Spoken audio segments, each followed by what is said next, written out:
आउज़ुबिल्लाहिमिनश्शैतानिर्रजीम बिस्मिल्लाहिर्रहमानिर्रहीम अस्सलामु अलैकुम वरहमतुल्लाहि वबरकातुहू। उम्मीद करता हूँ कि आप सब खैर आफियत से होंगे। खुदा आप सबको सलामत रखे। एक ज़रूरी और अहम मसला, ये वो मसला है कि आपके लिए सीखना लाजमी है। अक्सर दोस्त ये सवाल करते हैं कि कतरों की बीमारी हो चुकी है, हमें पेशाब कम, कतरे ज़्यादा आते हैं, इस वजह से हम नमाज भी नहीं पढ़ पाते, क्योंकि बार बार कतरे आते हैं तो कपड़े नजस हो जाते हैं। तो हम नमाज कैसे पढ़ें? कपड़े चेंज चेंज कर कर के हम थक गए।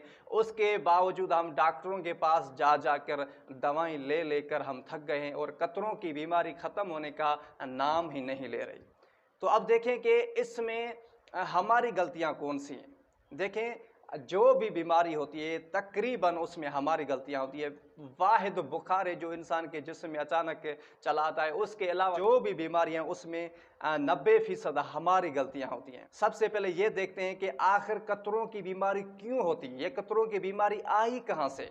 उसके बाद ये भी देखेंगे कि इसमें हमारी गलतियां कौन सी हैं, उसका इलाज भी बताऊंगा मैं। सबसे पहले आते हैं कि इसमें हमारी गलतियां कौन सी हैं, यानी हम कौन कौन सी गलतियां करते हैं जिससे ये कतरों की बीमारी लाहक होती है, जिससे ये कतरों की बीमारी हमको हो जाती है और ये बहुत ख़तरनाक बीमारी है। सबसे पहले जो हम गलती करते हैं कि हमारी गलती ये होती है कि हम पेशाब को रोकते हैं। सबसे पहली गलती हमारी ये है। बाज़ों का ऐसे होता है कि रात का टाइम होता है और आपको पेशाब आ जाता है और आप इग्नोर करके, यानी आप कहते हैं कि सुबह पेशाब कर लूँगा, आप पेशाब को रोक देते हैं। ये भाई पेशाब का रोकना, शरीयत कहती है कि पेशाब का रोकना आपके लिए मकरूह है। मकरूह की माना ये है कि बेहतर है कि आप पेशाब को न रोकें। देखिए, खुदावंद करीम की इसमें भी मसलत है कि खुदावंद करीम चाहता है कि मेरा बंदा हर वक्त सेहतमंद और खुश रहे। देखिए, खुदावंद करीम अपने बंदे से 70 माहों से ज़्यादा मोहब्बत करता है। तो खुदावंद करीम कभी ये नहीं चाहेगा कि मेरा बंदा परेशान, मेरा बंदा बीमार हो। खुदावंद करीम चाहेगा कि मेरा बंदा हमेशा सेहतमंद हो और मेरी इबादत करे।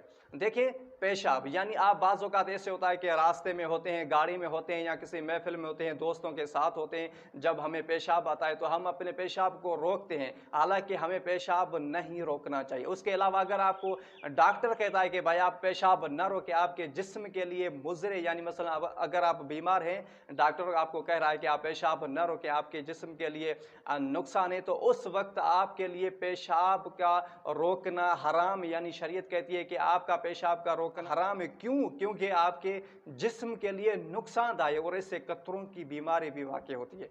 तो सबसे पहली गलती ये है कि हम पेशाब को रोकते हैं। उसके अलावा दूसरी गलती हमारी ये है कि बाज़ औक़ात ऐसे होता है कि जो भी शादीशुदा अफराद हैं, वो जब भी अपनी वाइफ के साथ हम बिस्तरी करते हैं, उसके बाद जब मनी खारिज हो जाती है तो शरीयत ये कहती है कि मनी खारिज होने के बाद आप पेशाब करें। ये मुस्तहब, यानी आपके लिए सवाब है कि भाई जब भी मनी खारिज हो जाए उसके बाद आप पेशाब करें। आप ये सवाल करेंगे कि मौलाना साहब पेशाब क्यों करें, इसकी क्या वजह है? देखिए, जब भी मनी खारिज हो जाती है उसके बाद नली में, यानी उस शर्मगाह की नस में मनी के कतरात रह जाते हैं। जब उसके बाद हम जब पेशाब करते हैं तो वो मनी के कतरात जो है वो निकल जाते हैं और हम बीमारी से बच जाते हैं। और अगर हम पेशाब नहीं करते तो वो मनी के कतरात वो रह जाते हैं। जब वो मनी के कतरात रह जाते हैं तो वही बीमारियां पैदा करती है और इससे कतरों की बीमारी लाहक होती है। बाज़ों का ऐसे होता है कि रात के टाइम हमें एतलाम हो गया और हम इसे इग्नोर करके सो गए कि सुबह गुस्ल भी करेंगे, पेशाब भी करेंगे। अब सारी रात वो जो कतरात मनी के वो नस में पड़े रहे हैं, ये बीमारियां पैदा करती है। उसके अलावा अगर कोई शख्स गैर शादीशुदा है, मसलन माज़ल्ला सुम्मा माज़ल्ला, अगर कोई शख्स अपने हाथों के ज़रिए मनी को खारिज करता है तो उसके लिए भी यही हुक्म है कि मनी के बाद आप पेशाब कर लें, यानी आपके लिए मुस्तहब है कि भाई मनी के बाद आप पेशाब कर लें ताकि वो मनी के जो कतरात हैं वो निकल जाएं। उसके अलावा अगर कोई शख्स गैर शादीशुदा है, बाज़ औक़ात ऐसे होता है कि नींद के हालत में एहतलाम हो जाता है। जब भी आपको पता चले कि मुझे एहतलाम हुआ है, चाहे वो आधी रात हो, चाहे रात के 3 बज रहे हो, उस सूरत में भी आप उठकर पेशाब करें। भाई देखें कि अगर आप इग्नोर करेंगे, सो जाएंगे, तो वो मनी के कतरात जो है उस नस में रह जाएंगे। अगर आप पेशाब नहीं करेंगे तो जो कतरात हैं उससे बड़ी बीमारियां पैदा होती हैं और कतरों की बीमारी भी अक्सर इससे ही होती है। तो दूसरी गलती यही हमारी है कि मनी खारिज होने के बाद हम पेशाब नहीं करते, फिर हमें कतरों की बीमारी हो जाती है और हम कहते हैं खुदा ने करीम तूने ही ये बीमारी दी। ऐसा नहीं, ये हमारी गलती है भाई। तो इससे आप बचें और इस पर अमल करें। मनी के खारिज होने के बाद आप पेशाब ज़रूर करें। उसके बाद तीसरी तीसरी गलती हम ये करते हैं कि पेशाब करने के बाद हम इस्तबरा नहीं करते। अब आप ये सवाल करेंगे मौलाना साहब इस्तबरा क्या है? देखें, आप जब भी यूट्यूब पर जाएंगे, सर्च करेंगे कि इस्तबरा का तरीका कैसे, यानी इस्तबरा हम कैसे करें, तो हमारे उलमाओं की आपको काफ़ी सारी वीडियोस मिल जाएंगी और आप बेहतर तरीके से आप इस्तबरा सीख सकते हैं।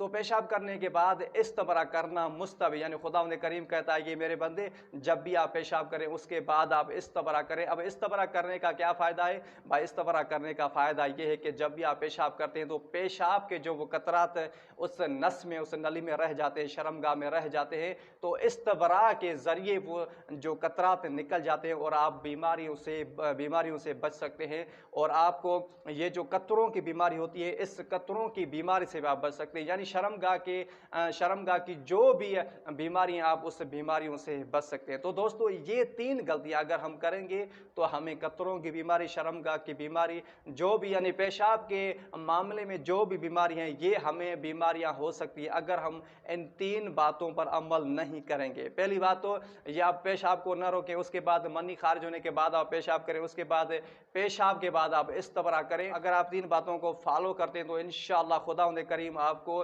पेशाब की बीमारी, कतरों की बीमारी, जो भी बीमारियां, खुदावंद करीम आपको उससे महफूज रखेगा। आमीन सुम्मा आमीन। अगली वीडियो के लिए तब तक दुआ में याद रखिएगा। वस्सलाम अलैकुम व रहमतुल्लाहि व बरकातुहू।